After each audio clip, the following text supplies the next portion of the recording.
बिस्मिल्लाहिर्रहमानिर्रहीम। अस्सलाम वालेकुम नाज़रीन। 5 माह कबल घर से मुबैना तौर पर अगवा होने वाली 16 साला इरम शाहीन ताहाल अपने माँ बाप को न मिल सकी। हमारे नुमाइंदा खसूसी शेख खुर्रम अब्बास के मुताबिक लालियाँ के इलाके मौजा वल्ला का रहायशी अल्लाह देता मेहनत मजदूरी की गरज से अपने बीवी बच्चों को लेकर सरगोदा चला गया। दोनों मियाँ बीवी ने गुजर बसर के लिए तनूर पर काम शुरू कर दिया।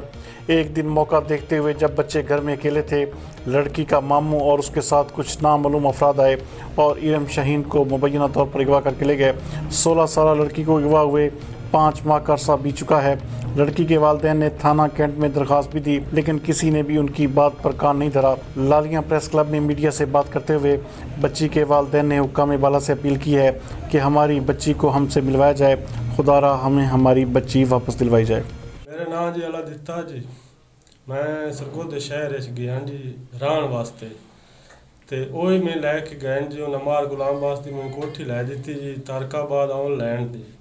उतों 13 तरीक जी 9वें महीने की ऐतवार वाले दे रात के 11 बजे बच्ची मेरी लै गए जी।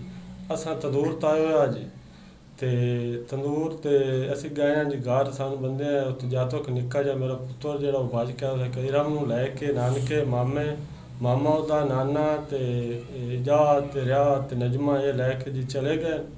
वो रोंदे रोंदे आन असी गए अगे, तो वो बच्चे साडे जेडे आन वो दूए रोंदे पे आन तो लैके जी निकल गए। उस दिन तो पिछे जी वो ना सानू बच्ची मिली, ना वो सानू कोई गलबात दसी, ना वो सानू मिलते ते ना सानू वो जी बच्ची साडे मत्थे लाए ने ना लाई ही ने जी। ते असां सै बंदे गले जी नंदे हाल, तो उन्होंने सानू लभदी नहीं, ना छोर पे लभदा ते ना छेर पे लभदी है जी।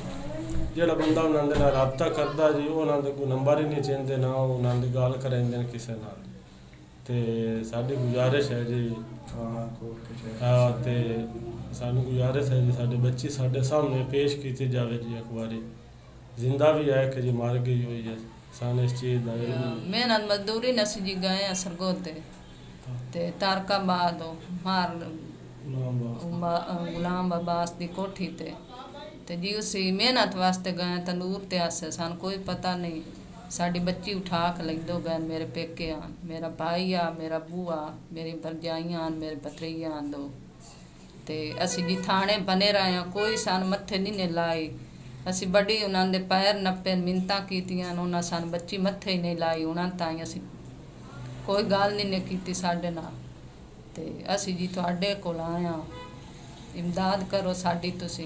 असी गरीब जाए हाँ, छोटे छोटे साडे जी बच्चे आए ना, साडी किसी ने इमदाद की। भाई है मुमताज वो लै गया बच्ची मेरी नगवा करके, ते 5वां महीना जी। असा अपील बड़ी की है थाने सरगोदे जी, मेरे बच्ची मत्थे ही नहीं लाई। ते जी असी तेन उत्थे रोजी वास्ते गए हाँ तारकाबाद।